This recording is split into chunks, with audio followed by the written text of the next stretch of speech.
Last time we came up this way, the road was closed because of avalanche threat. So today we're going to go up the road, to the summit if possible. The road is fairly dry, although I have seen some wet slick spots already. Okay, I think I'm going to make this a military video.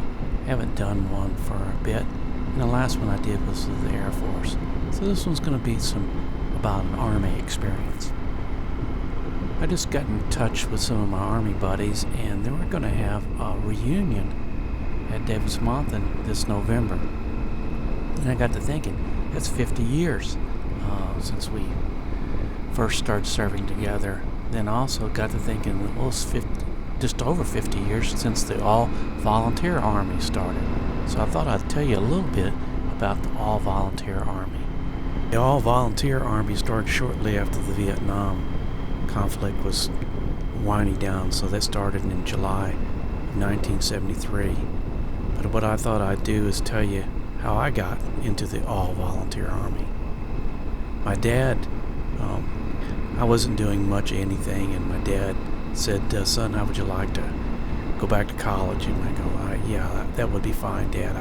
I'd like that. So he took me down to the Army recruiting station, and he said, well, here's your opportunity. But of course, then as now, you can get, you go serve your time in the Army, you get the GI Bill, you can go to college. So I didn't have a whole lot to do, so I give that a try, Dad. I'll go in this all-volunteer Army.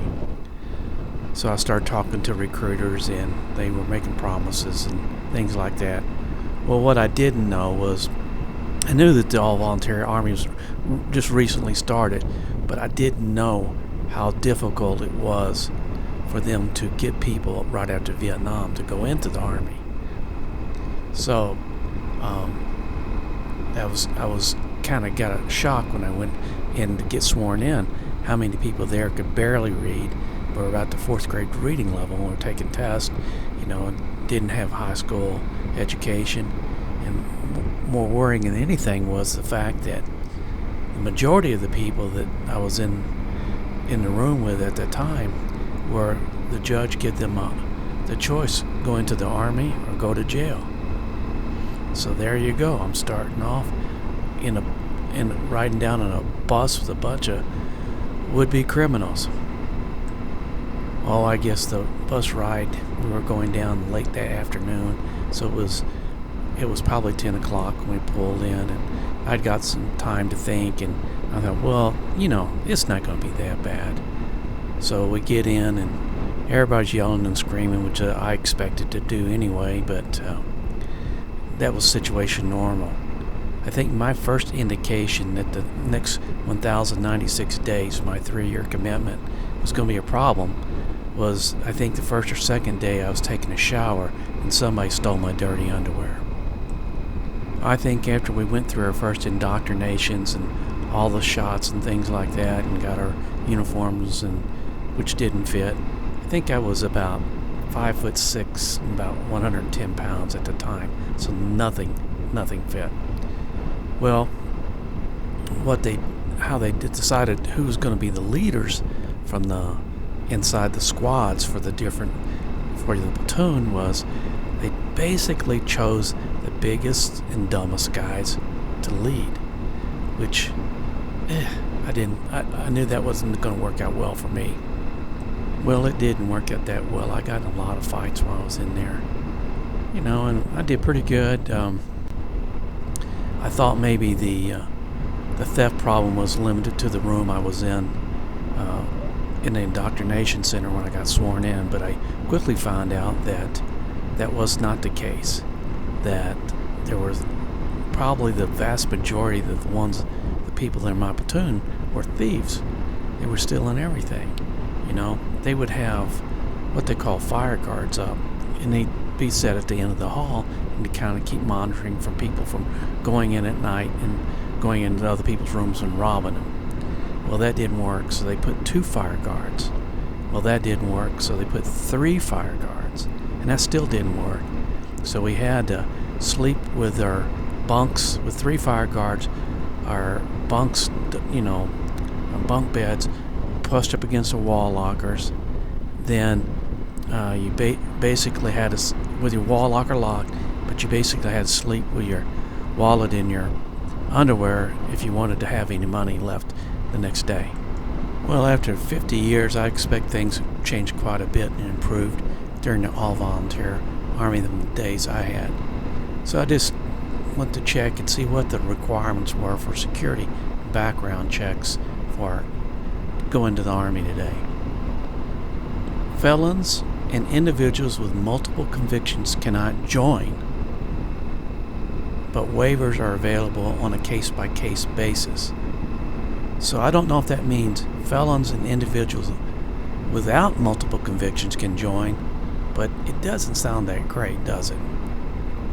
Marines are a little bit better. All interested individuals must clear a criminal background check and have no felony convictions. That sounds a little bit better. Navy says individuals who have been convicted of a felony as an adult or a juvenile offense involving violence, domestic violence, illegal drugs, or sexual misconduct will be disqualified. Well, it sounds like they're a little bit more stricter than the Marines and the Army. So let's go down. We're not going to count the Coast Guard. I'm sorry. We'll go down to the Air Force. A criminal record can impact enlistment eligibility. Can. This includes excessive number of traffic-related violations within a 1-year period. It sounds like their Air Force doesn't want any of the criminals. But if you're in the Army, as long as you're not convicted of multiple convictions, and even if you are, you might get a waiver and get in. That doesn't sound real good to me, folks. Maybe the situation hasn't improved as much as I thought it would. I don't think that anybody wants to go back to the time before when we used to have a draft. Although it's more equal in getting in, but there's still a lot of people who escaped that net back in when we had drafts. So we just need to entice it, make it a little bit more friendly for people to go in and give them maybe a little bit better pay, some more opportunities, and we got to sweeten this up so we get a lot more people in. I have to say that the situation, I think, really improved once I got into advanced individual training following basic training, and really got much, much better once I got over to Germany in my first assignment, my only assignment really, over in the 302nd ASA. A real good group of people, and those are the same people I'm going to be meeting with in November. So overall, a good experience. It started off kind of shaky. Here we are, we're at Moore Summit.